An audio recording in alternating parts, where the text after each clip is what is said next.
안녕하세요. 북필름 소라입니다. 오늘 영상도 시작하도록 하겠습니다. 오늘은 제가 작년에 이 책의 리뷰를 가져오겠습니다 라고 말하고 아직 못 가져왔던 바로 그 책을 준비했습니다. 짜잔! 예루살렘의 아이히만이라는 책입니다. 근데 제가 이 영상을 찍기에 앞서서 제 채널에 매일 읽고 씁니다 라는 재생 목록이 있는데요. 거기에 제가 컨셉진이라는 잡지를 통해서 프로젝트를 했던 100일간의 기록이 담겨져 있습니다. 컨셉진에서 약 270명 정도의 분들과 함께 매일매일 글을 쓰고 자기 자신이 가지고 있는 플랫폼에 올리는 것을 이제 프로젝트로서 진행을 했었고, 그 중에 투표와 그다음에 심사위원회 선정의 점수 총합을 통해서 딱 2명의 분들에게 쓰신 글을 취합해서 출판을 해주시는 기회를 주시는 그런 프로젝트였어요. 제가 공동 5위를 하게 됐어요. 사실 제가 그 프로젝트를 이 유튜브 안에서 100개의 영상을 쫙 올려놓고서 결과가 이제 다 나왔는데, 그래서 100개의 영상 중에 20에서 30개 정도만 추려서 왜냐하면 너무 많은 영상과 책 추천이 있으면 무엇부터 좀 읽어야 할지 모를 수 있겠다는 그런 좀 저 스스로에게도 혼란이 오더라고요. 이제 책 리뷰로 넘어가 보도록 할게요. 제가 지난 12월에 소개했던 영상 중에 왜 100권의 책을 읽었나요? 라는 영상을 통해서 12월 말미에 읽었던 책 2권을 언급한 적이 있는데, 하나가 운명이라는 책이고 다른 하나가 죽음의 수용소에서 라는 책이었어요. 두 책 다 유대인 살인에 관련된 홀로코스트 시대의 이야기를 담은 역사 소설이자 에세이였었는데요. 그 두 책을 읽고 나서 어떻게 독일인들에게 그런 비극의 역사가 있을 수 있었는가 하는 좀 민족주의적이고 전체주의적인 시각에서 그 책을 해석을 했었다라고 이제 말씀을 드렸어요. 그런데 그 책을 읽고 독서 모임을 하다 보니까 그런 인간의 학살 흔적을 봤을 때 이게 굉장히 악의 평범성에 기인하는 것 같다라는 이야기를 듣게 된 거죠. 그래서 제가 이 책을 추천받아서 읽게 되었습니다. 이 책은 한나 아렌트의 예루살렘의 아이히만이라는 책인데요. 이 아이히만이라는 사람이 나치스의 친위대 중령이자 히틀러의 굉장히 충직한 부하였다고 알려져 있고, 또 가스실이 고안된 열차처럼 굉장히 효율적인 방법으로 사람을 죽이는 그러한 아이디어를 고안해낸 사람으로 알려져 있습니다. 나치의 역사가 끝나고 이 사람을 예루살렘에서 재판했던 것에 대한 이야기를 이 한나 아렌트라는 작가가 교양 잡지에 기고했던 내용을 엮어서 만들어진 그런 책입니다. 한나 아렌트라는 사람이 어떤 사람이었는지 잠시 좀 더 들여다보면요. 한나 아렌트는 1906년에서 75년생의 사람인데요. 독일에서 태어나서 교육을 받았습니다. 그리고 나치스의 당원으로 신분증을 지참하고 하이데거와 함께 연구를 했으며 우리가 알고 있는 철학자인 하이데거와 연인이었다고 알려져 있는데요. 그리고 그녀의 탁월하고도 폭넓은 저술인 인간의 조건이라는 작품은 정치 철학에 속하는 저술로서 많은 사람들이 아렌트를 20세기의 가장 위대한 정치 사상가로 간주하는 이유라고 하기도 합니다. 그렇다면 우리가 여기서 궁금하잖아요. 그래서 아렌트라는 사람이 말한 악의 편병성이라는 게 도대체 그럼 뭐냐? 이것에 대한 답을 하기 위해서는 아렌트가 생각하는 인간 실존, 인간의 실존적 조건을 정의한 것을 한번 살펴봐야 될 것 같은데요. 이 책에서 복수성이라는 단어가 나와요. Human Plurality라고 해서 인간의 복수성 또는 다원성이라고 정의를 하는데요. 이거를 아렌트가 말한 개념대로 풀어서 설명을 해보자면, 많은 수, 복수, 단수가 아닌 그 복수의 개념에서 이 많은 수가 가지는 의미가 사람은 평등하거나 차이를 느끼거나 이 두 가지를 통해서 인간 실존을 경험한다고 하는데요. 여기서 말하는 평등, 같음이라는 것은 다수의 사람들 속에 있으면 내가 상대방과 비슷한 거, 그러니까 우리가 인간으로서 가지고 있는 그런 공통적인 속성 같은 걸 발견하게 되잖아요. 그 부분에 대해서 타인을 이해하게 되고 필요를 예견하게 되고 이런 것들이 생긴다는 거예요. 비슷한 관점이지만 반대로 차이라는 부분도 복수성을 기반으로 나타날 수 있는 특질이라고 이야기하는데 자신에 대한 말과 행위의 필요성을 인지한다는 거예요.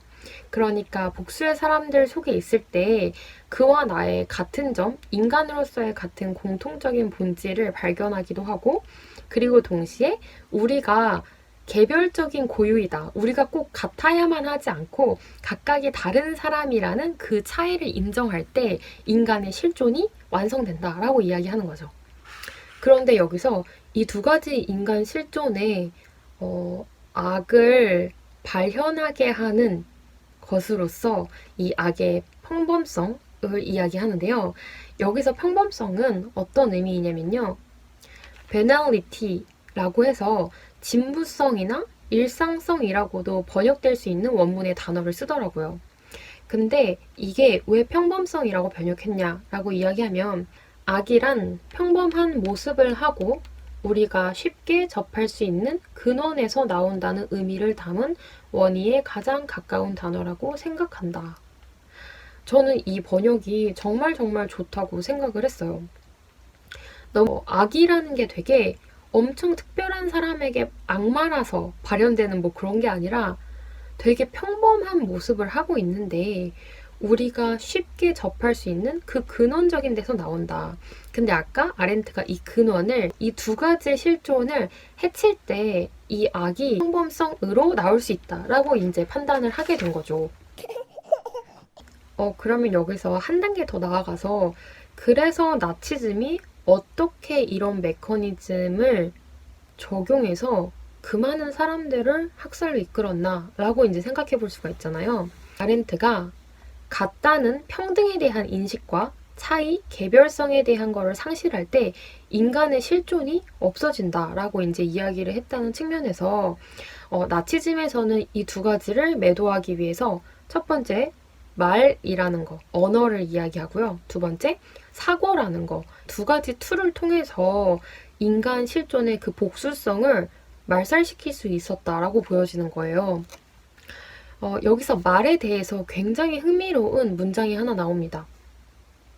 149쪽에 언어규칙이라는 단어가 나와요. 이거에 대해서 어떻게 풀이를 하냐면요. 말은 우리를 현실로 연결시켜준다 라고 이야기합니다. 이 부분이 너무 명쾌해서 제가 한번 읽어드릴게요. 나아가 이 문제를 다루는 모든 문서들은 엄격한 언어 규칙을 따랐다. 돌격대로부터 오는 보고서를 제외하고 제거, 박멸 또는 학살 같은 명백한 의미의 단어들이 쓰여 있는 보고서를 발견하기는 거의 드문 일이다. 학살을 처방하는 암호는 최종 해결책, 소개와 특별 취급 등이었다. 무슨 말인지 너무 이게 명확한 거예요. 그러니까 사람을 죽였음에도 불구하고 그것은 명백한 살인이었음에도 불구하고 살인, 제거, 학살, 박멸 같은 단어를 그들 스스로 쓰지 않았다는 거죠. 대신에 이걸 어떻게 치환했냐면 해결책이다, 특별 취급이다 라는 단어들로 언어를 치환해서 쓴 거예요. 그래서 아까 아렌트가 이 언어 규칙이라는 게 말이 우리를 현실로 연결시켜주는데 그 현실적인 감각, 사람이 사람을 죽이고 있다는 이 감각을 싹 끊어버리면서 이들만의 규칙으로서 언어를 만든 거죠. 이게 저는 굉장히 무섭다고 생각했어요. 그리고 이게 독일의 나치즘을 이야기할 때 그 프로파간다라고 얘기하는 선전에 대한 그 요소가 계속 나오는 거라고 생각하거든요. 제가 이제 마케팅을 본업으로 하다 보니까 이 부분에 더 그때 매료되어 있었던 건데 진짜 좋은 걸 좋다고 이야기하고 싶은 거죠. 안 좋은 건데 좋은 것처럼 언어를 바꾸는 거가 굉장히 위험한 일이다라고 이제 생각을 하는 거예요. 그래서 이 나치가 쓴 이 선전이라는 방식이 죄의식을 완전히 없애버릴 수 있는 엄청난 방식으로 사용을 했구나 하는 거에 대해서 굉장히 두려운 마음이 들었습니다. 그리고 두 번째는 사고에 대한 부분이었는데요. 이 사고는 사유의 진정한 불능성, 사유의 전적인 부재가 있었다라고 이야기를 해요.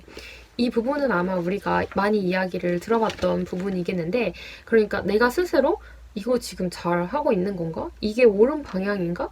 이게 인간으로서 해도 되는 건가? 이런 생각하는 방법을 잊게 한다는 거죠. 그래서 그게 저는 많은 힘들이 그 말이라는 언어에서 왔다고 생각하는데, 이 사고의 진정한 불능성을 아까 평등과 차이라는 관점, 인간 실존에 대한 관점에서 어떻게 부재가 되었나를 설명을 하면, 평등의 결여라는 관점에서는 타인의 관점에서 생각할 능력이 없는 사람으로 만들었던 거예요. 이 독일인들을. 그리고 두 번째로 차이의 결여라는 측면에서는 폭력은 차이를 지우려고 할 때 우리가 지불해야 하는 값비싼 대가이다 라는 문장이 나와요. 와, 저는 이 문장을 읽고 진짜 띵.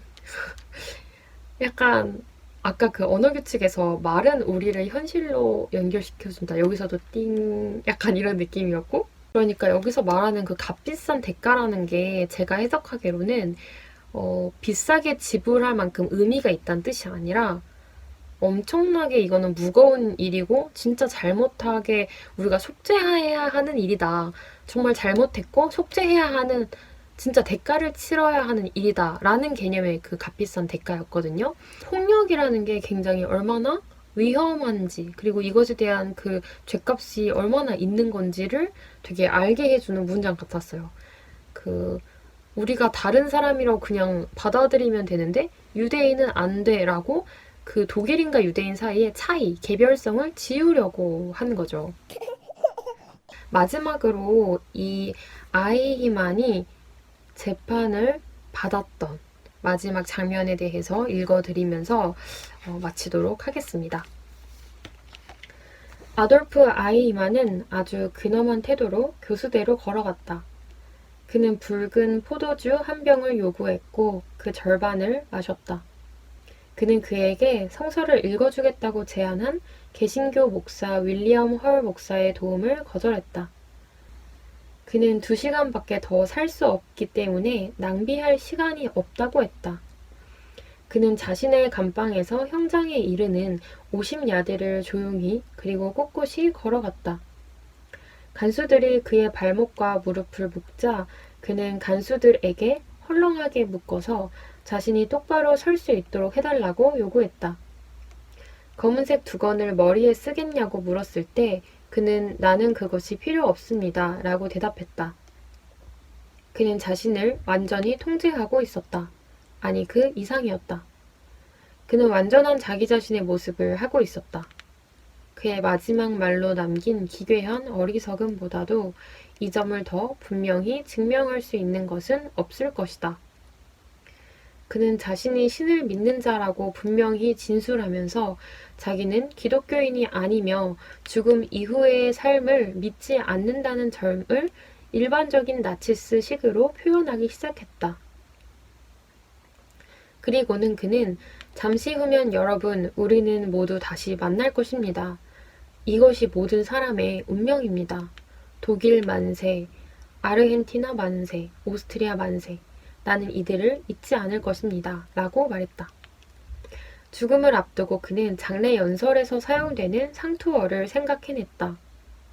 교수대에서 그의 기억은 그에게 마지막 속임수를 부렸던 것이다. 그의 정신은 의기양양하게 되었고 그는 이것이 자신의 장례식이라는 것을 잊고 있었다. 이는 마치 이 마지막 순간에 그가 인간의 사악함 속에서 이루어진 이 오랜 과정이 우리에게 가르쳐준 교훈을 요약하고 있는 듯 했다. 두려운 교훈, 즉 말과 사고를 허용하지 않는 악의 평범성을.